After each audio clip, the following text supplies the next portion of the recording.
Muy buenas tardes, muy bienvenidas a todas las personas que ya están conectadas.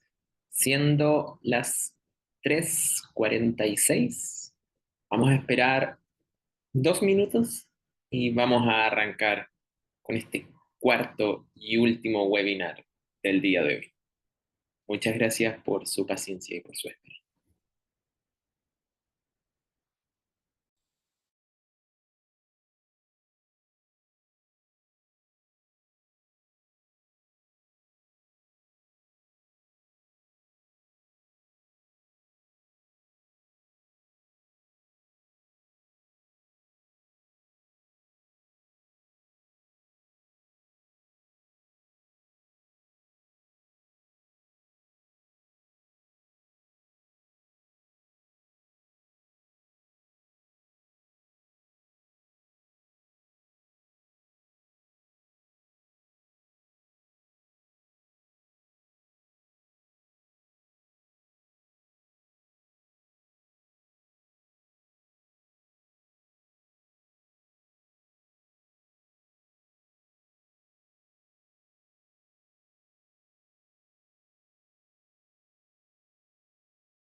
Hola, buenos días. Les damos la muy cordial bienvenida a este espacio. Estamos por iniciar nuestro cuarto webinar llamado De la comunicación con residentes a la comunicación con el territorio. Estrategias de comunicación interpersonal y territorial para la cohesión social. Hoy nos acompaña Daniel Larenas Rosa y Sara Tapia Saavedra, encargados del webinar 4, abordando situaciones de comunicación en las residencias, como parte de la jornada Diálogos para un quehacer garante de derechos en residencias. Daniel es fonoaudiólogo, magíster en salud pública, académico del Departamento de Fonoaudiología de la Facultad de Medicina de la Universidad de Chile. Sara es fonoaudióloga, magíster en salud comunitaria, académica y directora del Departamento de Fonoaudiología de la Facultad de Medicina de la Universidad de Chile. Invitamos a las y les asistentes a participar con preguntas, dudas y comentarios a través del chat, las cuales serán respondidas al finalizar esta presentación. Un gusto saludarte, Daniel, nuevamente. Nos vimos en la mañana. Muchas Espera, gracias, Mami. aquí te Gracias por la estamos. presentación. Y a continuación voy a compartir pantalla eh, para avanzar con la presentación. Como decía Pamela, este cuarto webinar se titula De la comunicación con residentes a la comunicación con el territorio, estrategias de comunicación interpersonal y territorial para la cohesión social. En este webinar que vamos a estar presentando yo que les habla junto a Sara, hemos traído una síntesis de los elementos que levantamos en los distintos diálogos con equipos de residencia relacionados a la comunicación. Y nos pareció muy interesante que hay elementos relacionados a la comunicación dentro de las residencias, principalmente de la comunicación equipo-residentes, y elementos de la comunicación por trabajar fuera de las residencias. Es decir, residencias y territorio. De eso consta esta presentación. Y primero, el objetivo de este cuarto webinar es fomentar la incorporación del modelo basado en derechos en la conformación de redes comunitarias que se vinculan en la vida cotidiana de las residencias a través de estrategias y herramientas comunicativas. Es decir, que entendemos que la vinculación comunitaria es una forma de incorporar el modelo basado en derechos y autonomía. ¿Y cómo pensamos que se realiza la vinculación comunitaria? Bueno, es a través de ciertas estrategias relacionadas a la comunicación. Y es desde ese lugar que queremos recordar distintos elementos que pudimos observar a lo largo de las distintas residencias. Como objetivos específicos, queremos compartir las experiencias de las capacitaciones que realizamos en las distintas residencias para personas en situación de discapacidad y también presentar estrategias para mejorar la comunicación, la accesibilidad y la participación comunitaria de las personas residentes. Sí, la comunicación de los equipos con las personas residentes, la accesibilidad de las residencias y del territorio, y la participación comunitaria de las personas residentes. Bien, una vez presentados los objetivos, comencemos con el punto de partida. Y es que en, en, en estas capacitaciones nos hemos situado desde la perspectiva de derechos humanos y el enfoque de autonomía y participación social. Y esas son las nuevas perspectivas que está tomando el Servicio Nacional de la Discapacidad, en verdad hace tiempo, con los nuevos modelos residenciales. Por tanto, tomamos la perspectiva de derecho para poder hablar de comunicación. En segundo lugar, queremos conversar y tener como punto de partida sobre distintas herramientas para la comunicación accesible. Es decir, cómo hacer que los espacios sean accesibles considerando la dimensión de la comunicación. Y en tercer lugar, queremos hablar de la autonomía, pero la autonomía desde la mirada territorial, la autonomía desde el territorio. Cómo el trabajo con el territorio es un elemento fundamental para el desarrollo de la autonomía.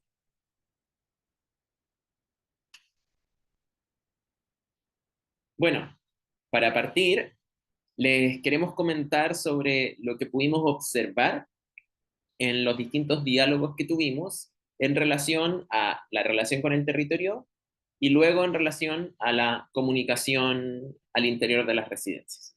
Vamos a partir hablando de lo que vemos a modo de síntesis sobre la comunicación con el territorio y los vínculos con el territorio de las residencias. Para partir, algo que utilizamos en las distintas capacitaciones fue este mapa de actores, en donde utilizamos, esto es solamente un dibujo de círculos concéntricos, pero en las capacitaciones utilizamos un mapa más complejo que divide estos círculos en 4 cuadrantes, sitúa distintos tipos de actores y los círculos concéntricos tienen que ver con el nivel de relación, de proximidad, de alianza que se tiene con distintos actores que conoce y con los cuales se vincula la residencia. Partiendo desde el centro está la residencia, luego viene el círculo concéntrico de actores más importantes en el trabajo de la residencia con el territorio, luego un segundo círculo de actores próximos con los cuales hay vinculación intermedia, que cada equipo lo definía, algunos decían una vez al semestre, un par de veces al semestre, 2 veces por año. Y finalmente los actores que consideran lejanos y con los cuales hay escasa, poca o nula vinculación y con los cuales sería interesante vincularse. Uno de los elementos que vimos que era muy común era que el sistema de salud estaba situado como un actor lejano, con el cual no existían muchas alianzas. Algunas residencias tenían algunos vínculos con los SFAM y habían algunos, por así decirlo, operativos de salud o visitas hacia las residencias, pero eran momentos muy puntuales del año.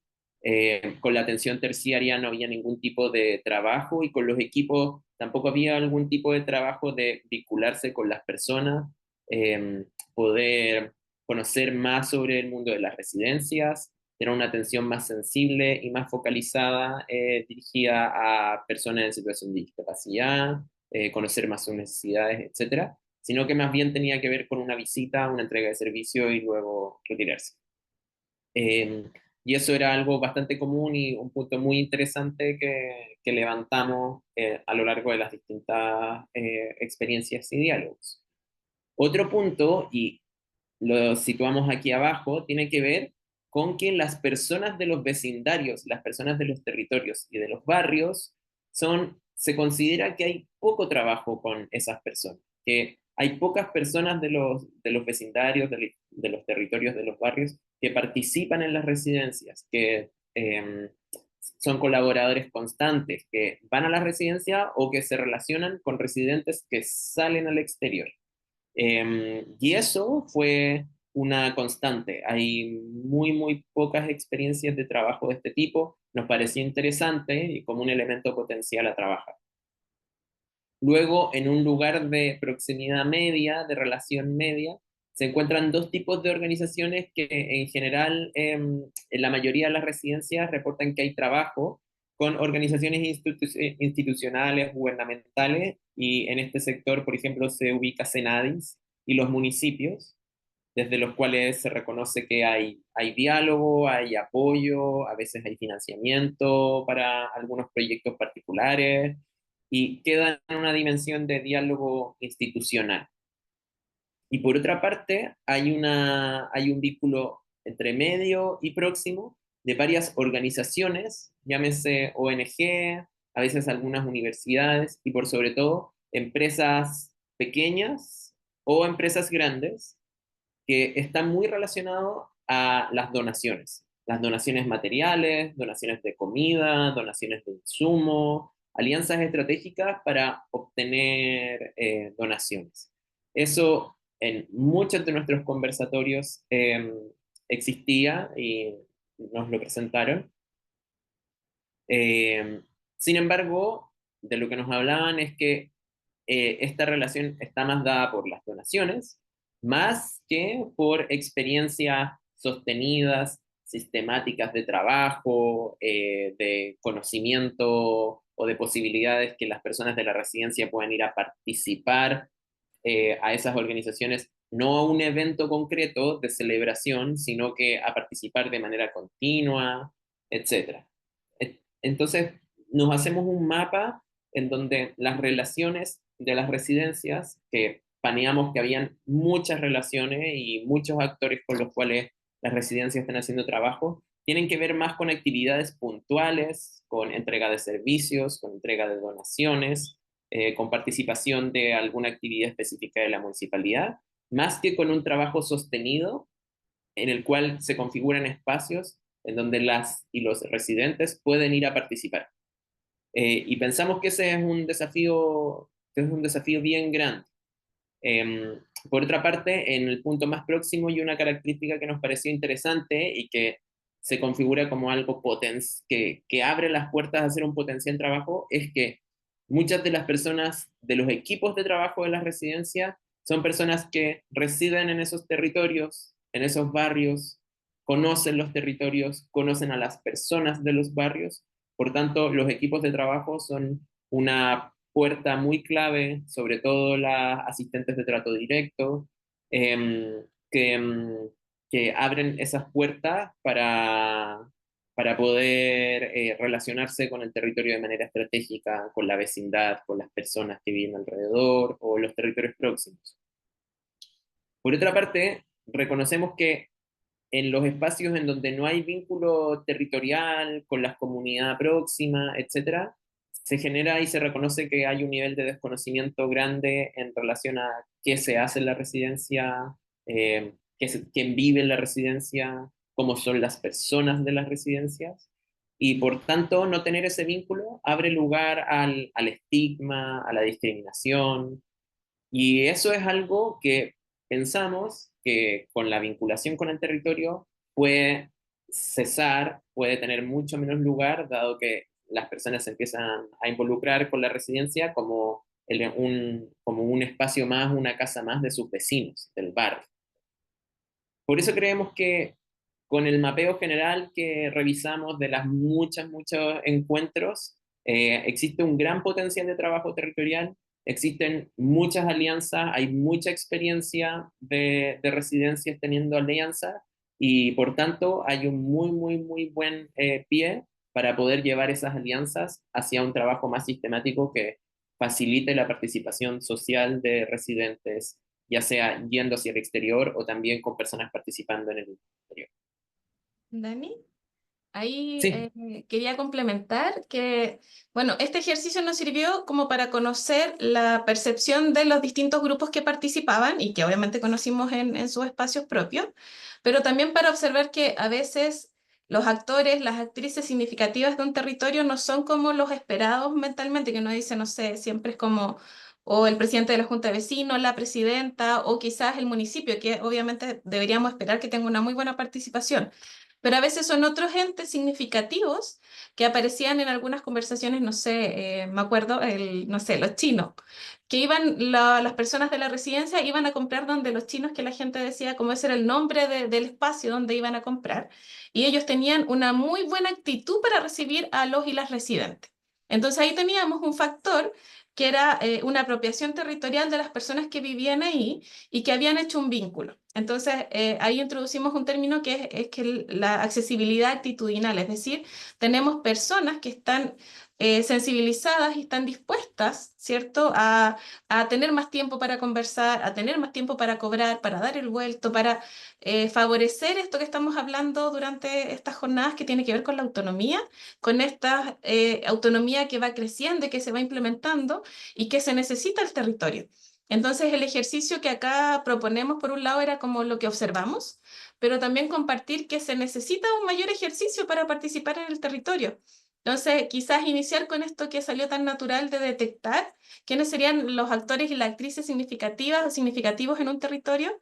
Se repetían, por ejemplo, los bomberos, los motoqueros, como participantes de estos espacios, ya que son como los lugares comunes que logro recordar, pero van a haber muchos otros que quizás no estoy mencionando y que pueden ser los primeros puntos de partida.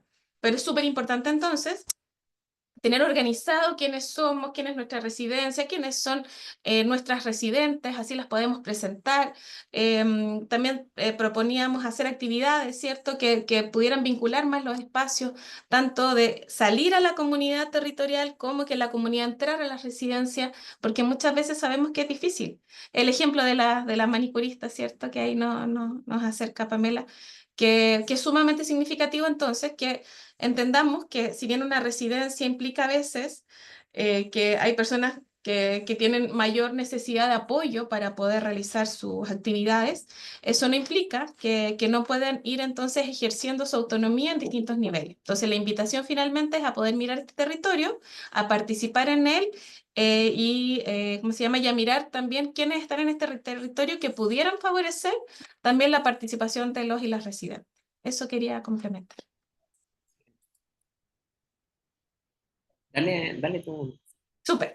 Entonces, hubo algunos contextos que observamos, que acá lo que estamos mostrando, que nos llamaron la atención y que queríamos obviamente compartir. Ahí si quieren comentar o algo, Bueno, lo primero es que como nosotros nos acercamos a hablar de este acercamiento más territorial, de la autonomía, pero también de temas relevantes como la comunicación, que se han dado cuenta probablemente que es transversal a muchas cosas. Cuando hablamos de derechos sexuales y reproductivos, de por medio está, ¿cierto?, el poder comunicar los deseos, el poder comunicarlo, las necesidades. Entonces, empezamos a darnos cuenta que habían requisitos dentro de las distintas residencias y que muchas veces un profesional muy ausente era la fonoaudióloga, el fonoaudiólogo. Y la invitación también está ahí entonces a buscar esos espacios. En algunos lugares me acuerdo que habían estudiantes en práctica, que muchas veces es un recurso más económico y más accesible, sabiendo que siempre los recursos son limitados. Pero finalmente, claro, un punto relevante es tener equipos que se puedan complementar, que puedan, no significa que el fonoaudiólogo o la fonoaudióloga aquí tengan que responder a todas estas preguntas. Muchas veces un trabajo colaborativo puede hacer que otros profesionales, otras personas cumplan este rol a nivel de la comunicación. El comentario va más a la necesidad de tener equipos que se puedan complementar y que puedan aportar en distintas líneas. ¿Ya? Y por eso, por ejemplo, la ausencia de compañeras, compañeros fonoaudiólogos era algo que se evidenció en los distintos equipos, ya que estaban mayormente compuestos por terapeutas ocupacionales, trabajadores sociales, los equipos de profesionales, ¿cierto? Kinesiólogos, y obviamente todas las compañeras que hacían el cuidado más directo y el acompañamiento más directo en residencia, ¿sí? También había un contexto observado que había un vínculo establecido también que había un contexto histórico en cada residencia que también era relevante de poder detectar. Hay residencias que tenían usuarios, usuarias que vivían ahí toda la vida, ¿ya?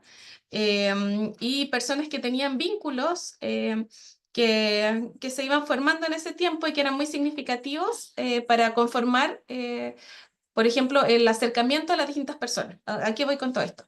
Em, Lamentablemente hay mucha rotación de personal en los distintos lugares que conocimos, entonces a veces se veían afectadas como la comunicación entre las distintas personas porque llegaba alguien nuevo que no conocía a los y las residentes, sus formas de comunicar, los contextos sociales de cada persona, entonces nos dimos cuenta que cuando existía un vínculo establecido y una comunicación interna saludable o donde nos podíamos hacer como el pasar el bastón al próximo que llegaba, eso facilitaba mucho tanto la protección del mismo equipo como la protección de los usuarios, de los residentes y las residentes. En el fondo, esta comunicación que estamos planteando y vínculo no solamente es para entender a las residentes, sino también entre las personas del equipo, ¿ya?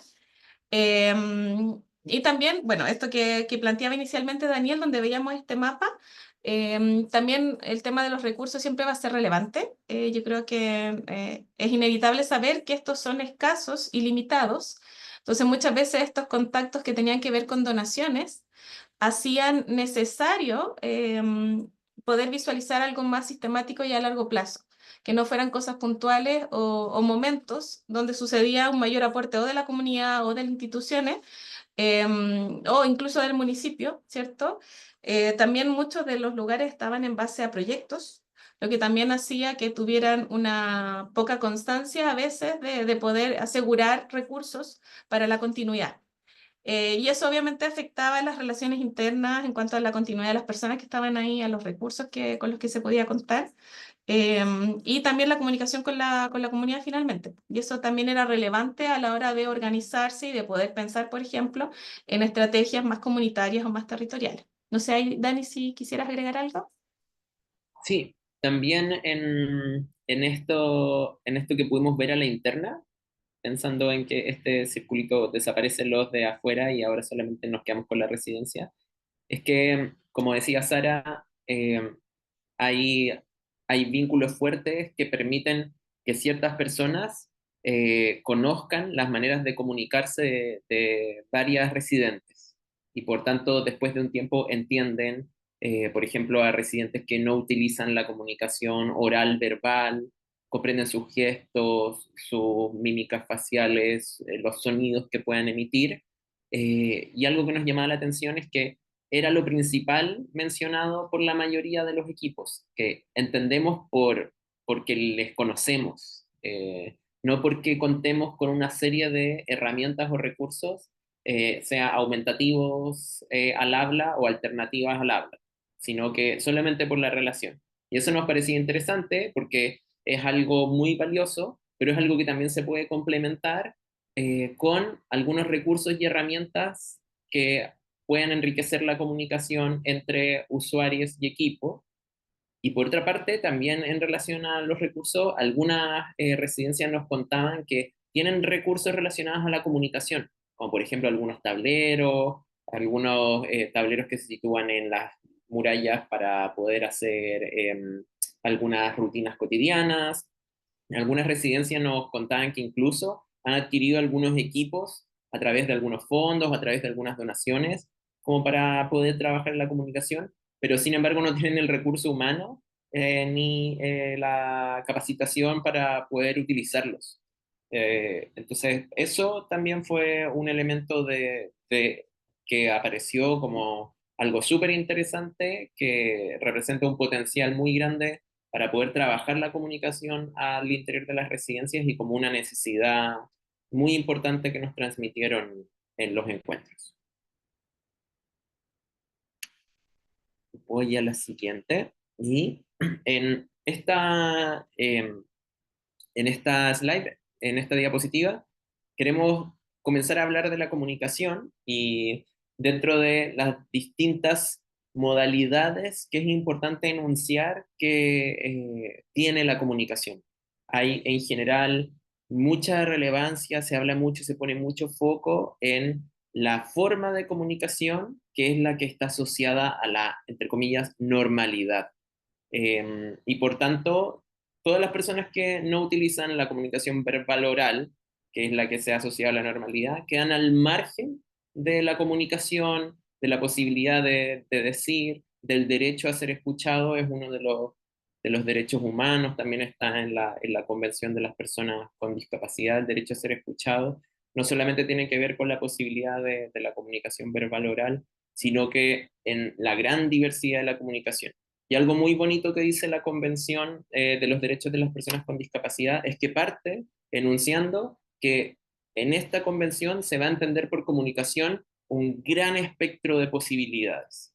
Y dentro de eso hay muchas posibilidades, como el habla, pero está el uso de sintetizadores de voz, la emisión de sonidos, diversos sonidos, que no necesariamente están asociados a un sistema, a un código, sino que sonidos que puedan tener algún tipo de significado, gestos, expresiones faciales, movimientos oculares. Hay personas que solo se comunican a través del movimiento de los ojos y es un recurso muy importante para poder utilizar y para poder facilitar la comunicación. Personas que se comunican señalando, personas que utilizan algunas señas y personas que utilizan un sistema más complejo, un sistema lingüístico complejo como es la lengua de señas, eh, símbolos, dibujos, textos, es visibilizar que la comunicación en su multimodalidad tiene un espectro muy grande que hay que reconocer para poder trabajar la comunicación con las personas que viven en las residencias. Claro, ahí agregar, yo creo que también dentro de lo que más escuchamos era que sabemos que es difícil tener tiempo para poder comunicarse con esta multimodalidad con todas las personas distintas que hay en las residencias. Porque, claro, estamos hablando de un esfuerzo mayor, porque el habla relativamente sería más simple, ¿cierto? Alguien nos dice algo, lo escuchamos y entendemos lo que quiere decir. Pero eso implica también una funcionalidad que no es real en las residencias, ¿cierto? Podríamos tener temas sensoriales, visuales, auditivos, sensoriales, etcétera. Entonces, lo que estamos sugiriendo acá es una adecuación y un comprender a cada persona.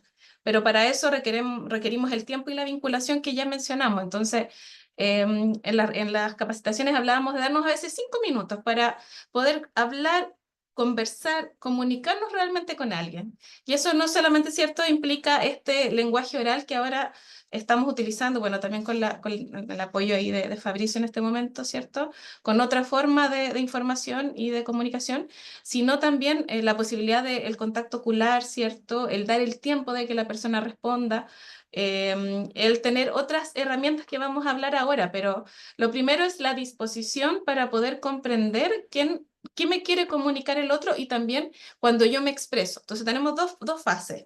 Una es cuando la persona quiere expresar algo, ¿cierto? Que lo puede expresar multimodalmente, pero también su comprensión, para que ella comprenda también, yo necesito como interlocutor o la otra persona que le está hablando, comunicarme de una manera accesible. Entonces, por ejemplo, incorporar también desde mi parte un lenguaje más simple, ¿cierto? En un habla más lenta, con palabras más concretas, quizás con apoyo visual, lo que yo estoy diciendo. Eh, entonces, comprender que por un lado tenemos una persona que expresa, otra que escucha, comprende, ¿cierto? También hablando, ¿cierto? De esta idea sensorial, de que todos lo escuchamos, también lo vemos. Ustedes ahora me ven y yo muevo mucho las manos, me comunico con muchos gestos, pongo caras, ¿ya? Ustedes más o menos pueden informarse más allá de lo que digo.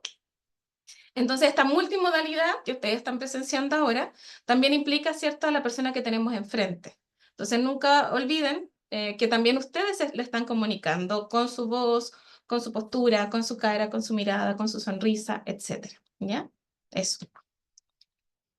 Y lo que viene ahora era también presentarle la posibilidad de otro sistema. Tratamos en su momento de que todo fuera a bajo costo, pensando que lo que ya mencioné previamente de los recursos limitados.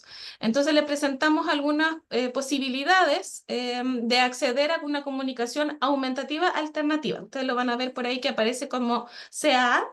Eso significa comunicación aumentativa, que es cuando yo, ¿cierto?, aumento la posibilidad de la comunicación de la persona, le doy otros componentes a su comunicación, o alternativa, que es cuando reemplazo de alguna manera la comunicación oral por otros medios comunicativos, ¿ya?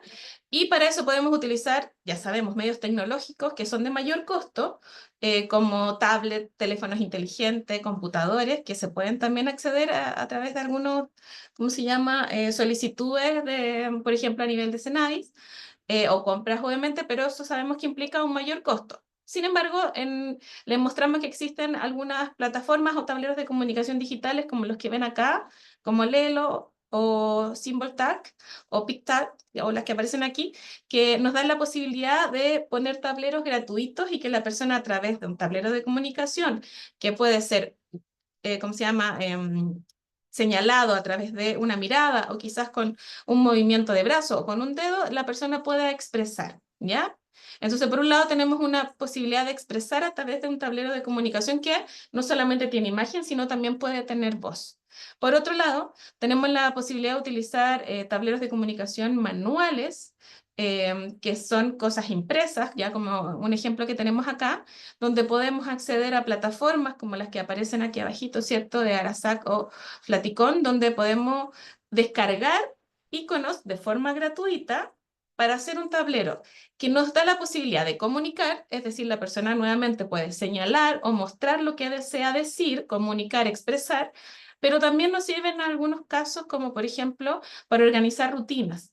Hay personas que necesitamos, ¿cierto?, una organización de la rutina, entonces podemos organizar los momentos del día, si es que hay algo distinto en el día, ya también se puede poner ahí desde la mañana para facilitar entonces el proceso de planificación del día, y eso ayuda mucho en algunas estructuras de personalidad. Y esto también nos ayuda porque nos estamos comunicando multimodalmente, ¿cierto? Se nos presenta la imagen, entonces nos informa con una imagen, también esa imagen puede estar escrita, nos da el lenguaje entonces escrito, si yo además lo digo, agrego el lenguaje oral, y entonces estoy entregando la información a través de distintas modalidades para que la persona lo pueda comprender y también lo pueda expresar.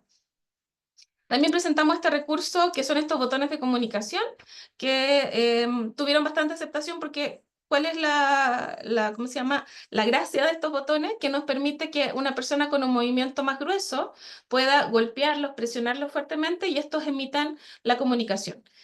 Uno puede grabar los botones con voz, ¿sí?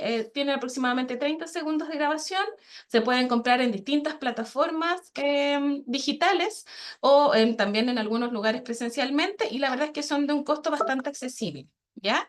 Actualmente los pueden comprar, que puede parecer gracioso, pero en tiendas para mascotas, porque se están utilizando para la comunicación de perros, y también eso ha hecho que baje el costo, así que no nos importa mucho ese factor, pero nos sirven para que la persona pueda comunicar y expresar. Por ejemplo, un botón para un sí y un botón para un no ya nos permite que la persona ejerza autonomía.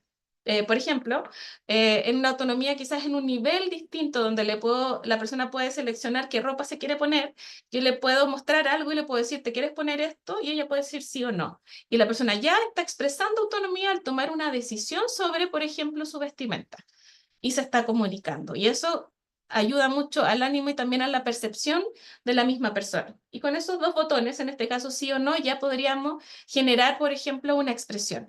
Bueno, eso, dejamos ahí el contexto, los buscan como botones de comunicación y también los pueden encontrar en distintos lugares. Perfecto. Avanzando, queríamos también conversar en relación a cómo trabajar la comunicación y cómo ir implementando fases de trabajo de la comunicación dentro de la residencia y desde la residencia hacia afuera. Y partiendo de la residencia con estas distintas estrategias de comunicación que hemos estado presentando, que estuvimos compartiendo y conociendo experiencias en residencias, consideramos que hay tres dimensiones o tres elementos que hay que tener muy, muy presentes. Primero es evaluar las necesidades individuales de cada uno de sus residentes. Es decir, a través de qué modalidad de la comunicación se le resulta más fácil comunicarse, más cómodo, más propio. En segundo lugar, ¿qué necesita comunicar de manera prioritaria? Entonces, por ejemplo, si es el sistema de pictogramas, probablemente lo que le resulta más fácil, más cómodo, más, que le representa más. Entonces, habrá que ir haciendo una selección escalonada de qué tipo de estímulos, elementos, pictogramas, ir ubicando en su tablero de comunicación. Y para eso hay que ir haciendo una caracterización de las necesidades individuales de cada persona, en conjunto, de manera colaborativa, explicando y presentando las distintas posibilidades que puede tomar esa persona residente para enriquecer su comunicación y para poder llegar a mejores entendidos entre la persona y la persona del equipo, la persona residente y la persona del equipo. Eso como primer paso. Como segundo paso, probar y practicar, porque acceder a una modalidad de comunicación, a una herramienta, a un sistema nuevo, nunca va a funcionar a la primera. Y nos contaban en algunas residencias que sí, bueno, alguna vez probamos un tablero, pero no funcionó, la persona no lo pescó o le resultó muy difícil. Entonces, hay que trabajarlo de manera escalonada, como hablaba antes, de pocas posibilidades e ir enriqueciendo poco a poco, pero también ir probando e ir practicando, poco a poco, día a día, ir dando lugar a la flexibilidad, modificarlo, quizás probar y complementarlo con otra modalidad de la comunicación. Eso es un segundo paso. Y un tercer paso es que dentro de la residencia, si bien está la estrategia que utilizará la persona residente con la persona del equipo para poder comunicarse, también están los elementos de comunicación que tiene que considerar la residencia en su infraestructura para mejorar la comunicación al interior. Entonces, por ejemplo, algunos elementos relacionados a la aislación de ruido, porque puede ser que algunas personas el ruido interfiera en su comunicación, en sus posibilidades para comprender, en sus posibilidades para poder poner atención o incluso en sus posibilidades de integración sensorial de esos estímulos, por tanto va a interferir en la comunicación. Allí hay un elemento, por ejemplo, de infraestructura importante.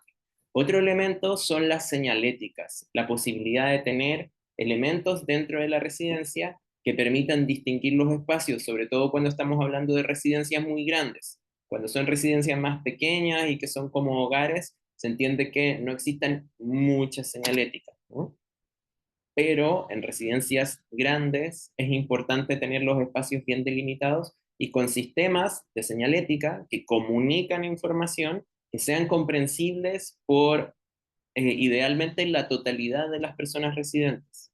Esto en consideración de señaléticas que puedan ser visuales y señaléticas que tengan complementos táctiles, como por ejemplo para personas que acceden con mayor facilidad a la información táctil y que no pueden acceder a la información visual, pero sí un sistema de señaléticas que pueda permitir diferenciar los espacios y facilite la orientación de las personas residentes. Sara, si quieres. No, no, yo creo que es principalmente eso, como la comunicación dentro de lo que hablamos antes, también considerarla entonces en todo lo que significa un día a día en la residencia, a la hora de comer, la señalética, que significan todos los carteles, ¿cierto? Que están, nos tocó conocer la residencia y claro, habían carteles, por ejemplo, con los contrastes que no se notaban mucho, los colores que sean las letras grandes, que haya contraste, me refiero a un color más claro y uno más oscuro, ¿cierto? Para poder leer el tamaño de la letra, que vayan apoyados con imágenes, que faciliten en el fondo la comprensión de todas y todos. Y si alguien no lo ve, entonces nos detenemos, lo leemos. En el fondo hacemos que esta proyección comunicativa sea que llegue finalmente a las personas, como que ese sería el trabajo. Esto lo logran ver, lo entienden, se entiende, todos lo entienden, listo. Check, pasó ese cartel y se pone. Quizás buscar ahí una comisión de aprobación dentro de las mismas residentes como para poder seleccionar la información que se va a poner dentro del espacio como sugerencia. Y dentro de lo mismo, Dani, no sé, la próxima, también buscamos dejarles como material para que ustedes pudieran ahí tener en esta experiencia de las residencias, primero conociéndolas, nos dimos cuenta que era necesario también generar como consejos. Es lo mismo, es la misma información que son estas recomendaciones para la comunicación en un formato de infografía y en un formato tríptico. La idea era dejar material para que ustedes lo pudieran utilizar. Esto, por ejemplo, ponerlo en la residencia, conversarlo, porque ahí van, me parece que son 15 consejos para poder comunicarnos de mejor manera. Ya no los vamos a revisar ahora, pero son consejos que van desde el tema que ya hablamos, ¿cierto? De escucha y comunicación hasta temas más concretos, ¿cierto? De cómo construir una comunicación accesible hasta el respeto del tiempo para que la persona se pueda comunicar. Tenemos distintos tiempos de comunicación, distintas formas de comunicación. Entonces, ahí también quedó este material al cual se va a poder acceder, como para que lo puedan revisar si lo encuentran pertinente. Entonces, la idea de hablar de comunicación era precisamente pensar en que los usuarios, las usuarias, los residentes estén preparados y también el equipo para pensar en esta salida territorial, ¿siento? En esto de conocer a la comunidad, de conocer a la comunidad interna, pero también externa, y de tener medios para poder comunicarnos con todos y con todas, entendiendo esta diversidad en la comunicación también. Muy brevemente, este material también que está disponible, que ustedes también pueden diseñar, la idea es que lo puedan, por ejemplo, trabajar con los equipos para mejorar la comunicación residente-equipo, pero también esos mismos materiales llevarlos a los puntos estratégicos que ustedes identifiquen en la comunidad. Entonces, por ejemplo, a una persona de un almacén, que ustedes, que ustedes ven que tiene buena recepción con las personas de la residencia. Entonces, por ejemplo, aumentar la formación de las personas de ese almacén para que sea un espacio más amigable, más receptivo y puedan estar sensibilizados, informados sobre las distintas modalidades de comunicación de las personas residentes que van a ir ahí y de esa manera dar una mejor atención y hacer mejores vínculos.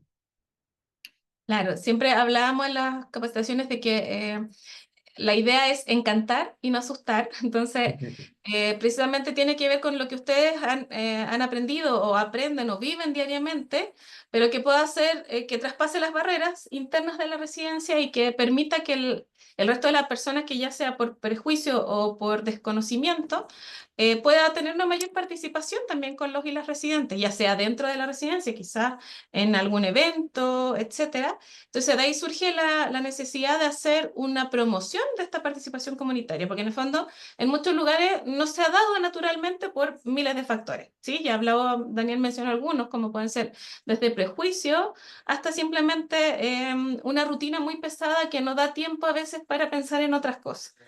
Pero ahí la invitación precisamente es a poder organizarse y a poder mirar el beneficio de estas alianzas con el territorio, de este territorio que también es un recurso y un recurso muy importante para esta expresión de derechos y de autonomía de las personas. Entonces, como herramientas que podríamos pensar, bueno, lo primero es conocer el territorio, ¿sí? Conocerlo y conocer a estas actrices, a estos actores que ya mencionamos, ¿cierto? Que pueden ser relevantes para nuestro trabajo y para conocer cómo podemos vincularnos. Quizás puede ser la primera persona que nos va a abrir el espacio. Lo otro es lo que comentó Daniel, que muchas de las personas que trabajan en la residencia también son parte de la comunidad, entonces partamos con ellos y con ellas. Entonces, bueno, primero conocer el territorio, tanto de las personas como también el territorio físico. Es sumamente importante conocer los espacios accesibles, porque si vamos a salir con personas con algunas limitaciones motrices o complicaciones para movilizarse autónomamente, tenemos que también conocer por dónde podemos ir, ¿cierto? Y eso en algunas residencias es más fácil o menos fácil. Lo actitudinal que ya dijimos, etcétera. Y para eso también sugerimos generar quizás una presentación de qué es la residencia, su historia, los años que tiene, quiénes son las personas que viven ahí, cuáles son sus características, quizás aprovechar de atacar algunos prejuicios, ya que no son personas violentas, que no son personas que han cometido delitos, no sé, lo que pueda haber sucedido en su espacio que ustedes alguna vez escucharon, vamos a responder esas dudas que pueden estar en muchas personas que no lo dicen. Entonces presentamos, hacemos actividades que nos convoquen, celebramos el día, no sé, de la inclusión, celebramos Navidad y invitamos a algunos participantes, etcétera, ¿cierto? Bueno, y visitar el territorio. Vamos a visitar, salimos con algunos participantes de la residencia. Entonces, el convocar es hacia la residencia y también de la residencia hacia el territorio, como una sugerencia general. Dani, no sé si... Sí, solamente para cerrar, este es el flujo que pudimos sistematizar con las distintas experiencias que conocimos de las residencias, de caracterizar el espacio, con identificar a quienes podemos ir a presentar la residencia, luego visitar el territorio y usar el territorio, usar los espacios públicos, asistir a las actividades que ofrece la comunidad y finalmente consolidar alianzas dentro del territorio con vecinas y vecinos, con lugares del gusto de las distintas residentes. Pensamos que a través de todo lo que escuchamos, pensamos que esos 4 pasos pueden hacer posible la promoción de la participación comunitaria y de esa manera fomentar la autonomía en el territorio. Y bueno, ya estamos en el tiempo, estamos en la hora, solamente queremos decirles que pensamos que el impacto de esta estrategia tiene que ver con cambiar la percepción del entorno, con aumentar el respeto, la confianza y la colaboración, con conseguir mejores condiciones para aumentar la autonomía y para aumentar la participación social de las residentes, de las personas residentes. Sí, yo creo que como ese es el cierre, entender que no es una isla, que el tema tiene que ser de verdad tomado tanto por las personas dentro de la residencia, pero también fuera, por eso esta mirada comunitaria eh, y también obviamente pensar en la necesidad de la comunicación diversa y múltiple para que realmente podamos ver la expresión de la autonomía de las personas que viven en la residencia actualmente. Eso, muchas gracias por el espacio. Muchas gracias, Sara y Daniel Arenas Rosa, por compartirnos esta actualización de temáticas muy relevantes para nuestro seminario y que dan el cierre final a esta gran jornada. También queremos agradecer a Fabricio Anselmi y a Madeleine Arce, intérpretes en lengua de señas chilena, que nos acompañaron en los distintos webinars desarrollados durante la jornada. Seguimos en contacto. Es un gusto poder vincularnos como universidad con todos y todas y todas, y estamos comunicándonos. Que estén muy bien.